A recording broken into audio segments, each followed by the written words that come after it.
I just noticed with the red light. Yeah. It's got the freaking Eye of Sauron behind it. Put on the red light. Yeah. Oh, it does look like we're whores. You know what I also noticed? This red here. Irritable dad syndrome. We're whores. Yeah. Yep. Damn it. Okay, this finger. Yeah, it's lined up. It's lined up perfectly. And if you look at the couch, it looks almost like that's a sectional. It looks almost like we planned that. Like in the same shot. The only time the illusion gets broken is when the hand does this thing. Here, Mike, touch my hand. Is that like we're normal? Whoa. I'm not touching you. So stupid. But yeah, that's only you Twitch people get to see that one. Yeah, this is what you sign up for. I look pale as a ghost, man. God, last week when you were telling me I look like Sammy Hagar, I'm you like, did. Oh, you Twitch people are so lucky that you got that little chunk of. I got a really sexy Dune book set, like really sexy. It's really cool. It's like foil print. Yeah. And then like the inside has this cool spacey picture and the pages are painted blue on the outside. Yeah. Yeah. Cool. Oh, you, Mr. Calloway saw Rage Against the Machine live. I saw them live. Oh, dude. I saw them on the Lollapalooza tour back when everybody lost their mind because Metallica headlined it. Lollapalooza sold out. That's not the spirit of Lollapalooza and blah, blah. And there's just, people just hated it because it was like indie bands. And you remember Perry Farrell and Ben Caught Stealing and the Chili Peppers and like that. People were so mad. I'm like, okay, don't go because Wu-Tang Clan. Yeah, don't go. I'll go. Here's the deal: is people get nostalgic for things in the past. Yeah, the '80s were wonderful. They were, but they were not like Stranger Things. Like you didn't have all these posters. Nobody had all the little Dungeons and Dragons miniatures. We couldn't afford them, and they didn't have them all at Hex or Hills. Or whatever. You're lucky. Yeah, you were lucky if you had one D&D book and your mom didn't throw it away because it was the devil's work. Yeah. You know, that's what the 80s were. Yeah. Or you'd have your Ozzy albums and you'd have to hide them because he's on the front biting with the lizard or whatever. Yeah. That was the 80s. The bat. In the 90s, I saw people in the YouTube threads going super nostalgic for the 90s, talking about, Radiohead and Nirvana and Stone Temple Pilots and Smashing Pumpkins. The 90s, that's when U2 was Soundgarden, all that stuff. And they didn't make a good record since then. He's baiting me. We had so much good music, but everybody hated everybody else's music. Like, if you were a Nirvana guy, you hated the Metallica guy because he's corporate and he's sold out. Yep. If you're the Green Day guy, you hate everybody because Green Day's never going to sell out. Guess what? Did they sell out? Sold, my Lord. I'm surprised they didn't have, like, little freaking baseball cards of the members. I've always not liked Green Day. I kind of do. I like them. Yeah. So, because I see it a lot on the Tool pages. There's all these younger Tool fans are like, man, I wonder what it was like in the 90s. Guys, Tool sucked in the 90s. Yeah. Not really, but they sounded like 15,000 other bands. They did. I got Undertow. I remember getting Undertow, and I was like, okay, this sounds just like there was a band called Stabbing Westward. I remember them. Yeah. There was Typo Negative. There were a bunch of, I saw Typo Negative. They opened up for Ozzy. Yeah, so they did a cover of Summer Breeze. So Tool is unique now. Yeah. Because you got Taylor Swift. Yeah. And Tool, right? Yeah. So they stick out. Yeah. But back in the day, it was like, oh, I'm in the T section. Tool, what the hell? It's a band about a penis, and the guy sounds like the other guy from the other 15 bands, whatever. Yeah. And it wasn't until later in the 90s and early 2000s that they really were like, oh, these guys are really freaking cool. That's what the 90s were. The 90s were constant fights with your friends. Yes. About whose band was better. Yes. And then fights with people you hated Yes. about whose band was better. You made new friends with people you couldn't stand because they would agree with you on something you said about a band that your friends couldn't stand. Yeah. That's how you made friends in the 90s. Yeah. It was not this utopia of wandering around like, yeah, I'm going to go to a Nirvana concert and then I'm going to go to Metallica and then I'm going to go Radiohead. No, you're not. They didn't You're really. You're picking. It was. You stayed in your lane. Yeah, it was like the feudal system in England. It was like the different warrior states. Okay, I'm gonna jump back a decade. Yeah. When I went to high school and like middle school, 8th, 9th, 10th grade, when I lived in Virginia, Yeah. you did not publicly admit that you liked Prince or Michael Jackson. Oh God, no. And No. I remember there was this kid on my bus, Yeah. this kid named Kevin, talking about how gay everybody is. Yeah, who Prince was the who girls' listens to band. Oh, yeah.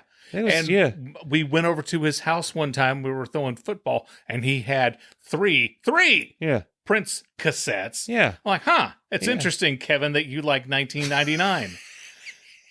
Huh, yeah. Yeah. Oh, and Duran Duran, you couldn't publicly admit that you liked Duran Duran. One of my best friends in high school, Jamie, everybody loved Jamie. Like he was one of these guys that like all the jocks, all the nerd, everybody liked him. And then one day we were talking about different, groups that we liked. And, this Pearl Jam 10 had just come out. That was like, we were talking about Pearl Jam, Stone Temple Pilots were just coming. He was like, Purple Rain's one of the greatest songs ever written. And it was like, you could hear a mouse fart. It was like the needle scratch. It's like, what the did you just say? What? Cream, that guy. Yeah. Looking back, yeah, he's amazing. Yeah. Same thing. Michael Jackson, the thing I remember, I told him the Michael Jackson story, the Michael Jackson birthday party story, where the place ran out of black icing, so they made his hair gray, and everyone thought I had a Grady party from Sanford and Son. You never told me this. Yeah, this was like in 5th grade. I invite everybody. Hey, Fred. Yeah. They did. It was like, this is back. This is before like Walmart and They thought stuff. Grady was on your. Yeah, he thought I had a Grady party because you didn't write Michael Jackson on there. It looked like Grady. It did. It looked just like Grady. The next time I visit my mom, I'm gonna look for old pictures. I know she took a picture of it. She has a picture of the cake. Hey, Fred. Yeah. But I had other kids my age being like, "Why do you have Grady on your?" I'm like, "That's Michael Jackson. Michael Jackson doesn't have gray hair." Oh. Yeah, he was brutal. Yeah. Yeah. Oh, yeah. Nobody had Dungeons in the 80s. Nobody had Dungeons and Dragons posters or anything. Your parents would come in, convinced you were going to hell, and rip them down. Mm-hmm. I remember when they wanted to play Dungeons and Dragons. I mean, I was never really interested. I was still playing with my Star Wars figures. Yeah. That's all I was. I was all about my Star Wars figures. Yeah. And then some Atari 2600. Okay. Yeah. A lot of the kids in the neighborhood wanted to play, and there were moms like, "Oh, that's I hear that's a devil game." Yeah. Oh, yeah, and yeah. My mom, she was talking. She said, "What's it about?" And my brother told her, she's like, "It's like swords and dragons, and you worship Satan every 5 minutes." There's like some wizards, and she said, "And that's it?" And like, "That's it." She goes, "Okay." Yeah. So Greg went and played Dungeons and Dragons with a handful of his buddies. Yeah. And he never worshipped the devil. Yeah. Yeah. Is that asshole brother's name is Greg? My asshole brother's name is Greg. Okay. But one of my favorite memes I saw recently was, it was a picture of a room all decked out with neon and Nintendo stuff, and it's like what everyone thinks the 80s room looked like.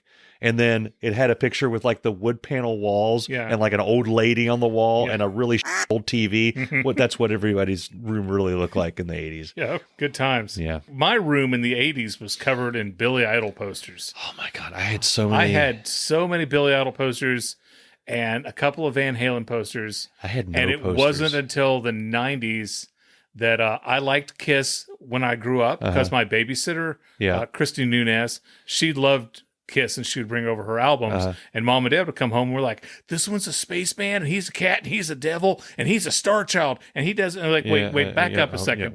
He does what? Yeah. And then they saw it and they're like, okay, whatever. Yeah. But it wasn't until like the 90s that I started collecting and getting really into Kiss, and I think I've got probably close to 30 Kiss posters. Yeah. And I had them all up. I mean, But And they're most people who got posters in the 90s and in college, it was a movie. It was everybody had your Reservoir Dogs poster or your Scarface. I got into collecting movie posters also. Yeah. I've got a Fargo. I've got a Usual Suspects poster that I had in my office when I worked up in Dayton.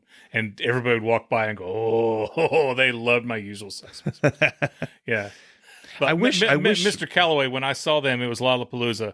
It was Metallica and Soundgarden were the two main acts. Rage Against the Machine was the special act that night. So every leg of the tour, they had a surprise guest that you didn't know who it was going to be. And there was brewing. There was a little, we've heard that possibly it could be Rage Against the Machine. Yeah. And I didn't know enough about them at the time. And so my first exposure to Rage Against the Machine was them live. And they were insane live. Yeah. Right? And so then I became a huge fan of theirs. That was when we saw them in, was it Murfreesboro, Tennessee? When Lollapalooza was in Indianapolis, their surprise act, Waylon Jennings. Okay. I was going to say Gordon Lightfoot, but Waylon Jennings. Yeah. Nope. Waylon Jennings came out there, and 2 or 3 songs into it, people weren't getting it.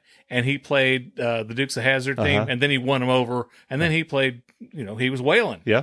Yeah. Yeah. It's like, I'm glad I saw Rage. I would have loved to have seen Waylon Jennings. Yes. And that's the thing. It's just like, I didn't, at the time, in the 80s and the 90s, nobody claimed to be eclectic. If you suggested, even closely suggested, that you liked something outside of your music group, you were weird or strange. Or, what the hell's wrong with you?